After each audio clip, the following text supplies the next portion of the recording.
My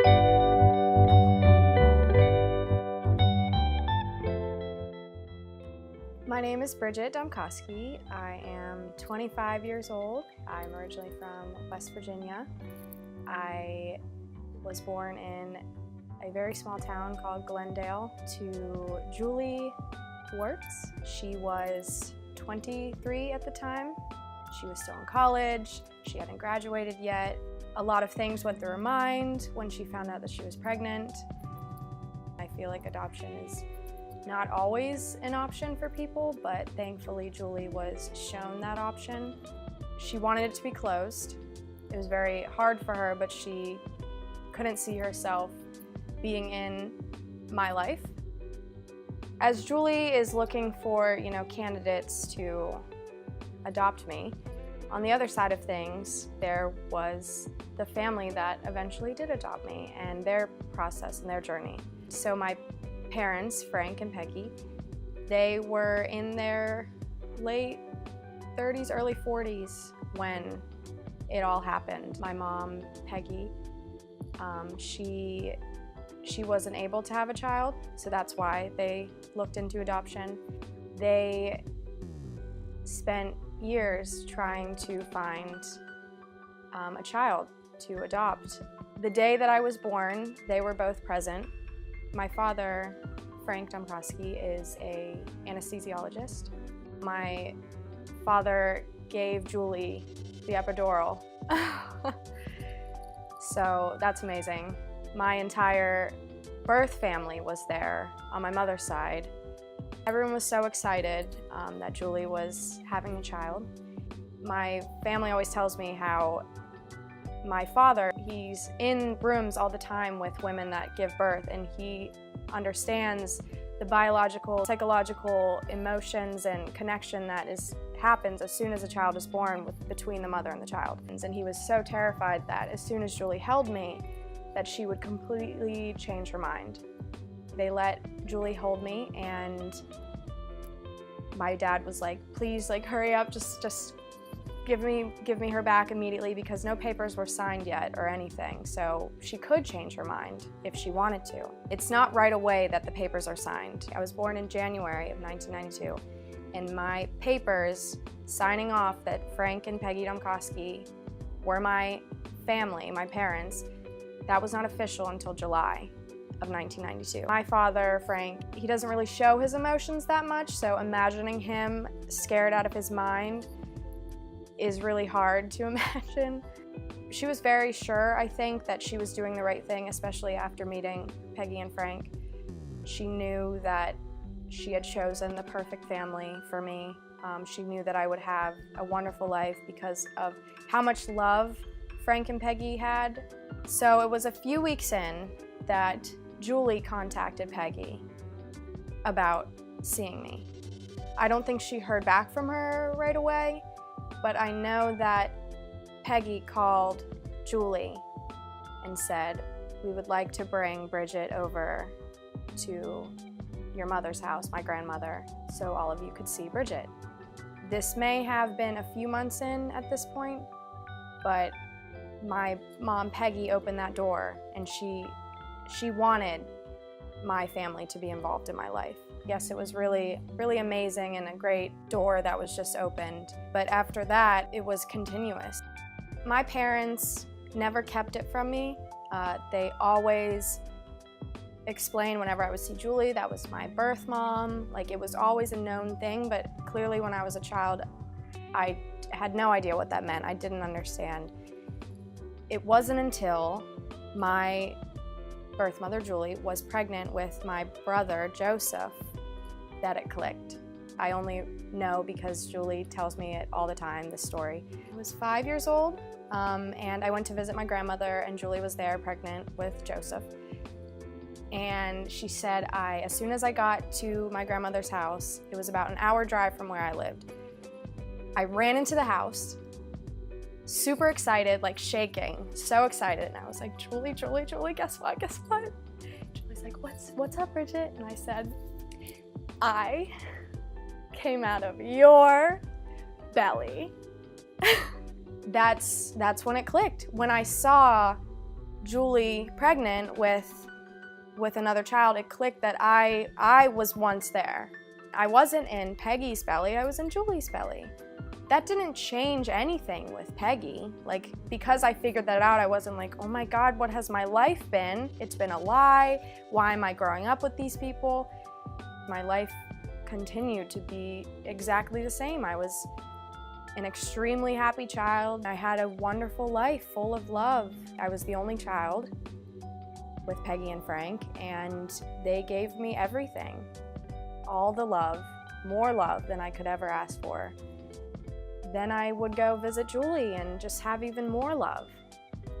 So I grew up with Peggy, and Peggy is the most generous, kind, loving person I've ever known in my whole life.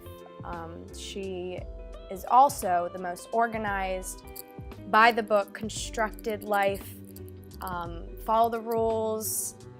Peggy will always be the number one person I call for any issue that's happening, like an adult issue that I just need help with. How do I cook a piece of chicken?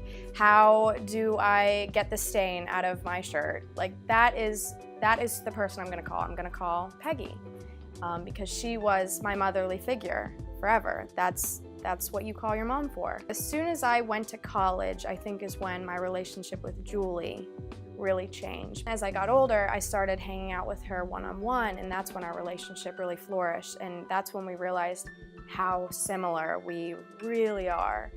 Creepily similar. Spiritually, mentally, just the way that we react to things is very, very similar. The past 6 years, we've gotten so close, and Julie kind of just follows her intuition. She doesn't really read the rules first. Julie gave me that creative spark for sure, and Peggy gave me the discipline and the practicality of life. So Julie is like that sister that I've always wanted, and Peggy is my mom. I don't think jealousy was ever an issue, because my mother was always so thankful that Julie even allowed this relationship to happen. So I haven't mentioned my birth father yet, but from what I know, he was the Casanova of the town that my mom Julie grew up in. And everyone had a crush on him. He was the older guy. Julie told me stories of her and her sisters going into the convenience store and like sneaking behind the candy racks and like watching him. As she got older and went to college is when he started, showing interest in her, and it kind of became this lustful relationship, a summer fling almost. He was very comfortable just staying in New Martinsville the rest of his life, which is fine. It's just different than what Julie had planned. Julie did not feel prepared to have a child and take care and raise a child and get married. She wasn't ready for that. He was older than she was, so he was comfortable with marrying her. And I remember when I was 18, that's when I was allowed to know anything about him. She wrote me a letter for my high school graduation telling me about him, how he was the Casanova, how he was, this handsome guy and he was comfortable with this life. And she remembers him saying that he wanted a Miss America. Like, that's the type of woman he wanted to be with. And as soon as she heard that, that's when she knew she couldn't stay in it. Yeah, Julie just has different perspectives on life. She's not made to be someone's Miss America. I think my father, my biological father, kind of thought if he wasn't in it at all, if he wasn't going to be my father, he wasn't going to be a part of my life. Why would he be? And I don't blame him for that, but it was a closed adoption on his side, completely. So when I was 18, I was legally allowed to open that door. And growing up, I always thought, I think I'm going to do it. I think when I'm 18, I'm going to reach out to my father. But when I hit 18, that want kind of disappeared. I never felt a void because I grew up with so much love from my father, Frank. That's my dad, you know? He never made me feel like I needed to meet my biological father. I think being adopted and having such a close relationship with both my biological and adoptive mother has truly made me the loving and patient person I am. Sometimes I feel like I have too much love for people, and it can become very overwhelming, and I know that's because I was just flooded with love growing up. I'm so thankful. I'm so thankful. I would like to share this story more. I don't think you have to be blood to be a family. Peggy she was made to be my mother. You know, she was crafted by the gods to be in my life.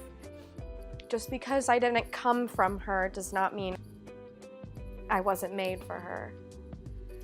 And I think that's such a strong message and important for people to hear, because adoption should be the first resort, you know? There's so many children that are desperate for love and homes, and it's just such a beautiful thing, and it needs to happen more often, and I'm very thankful.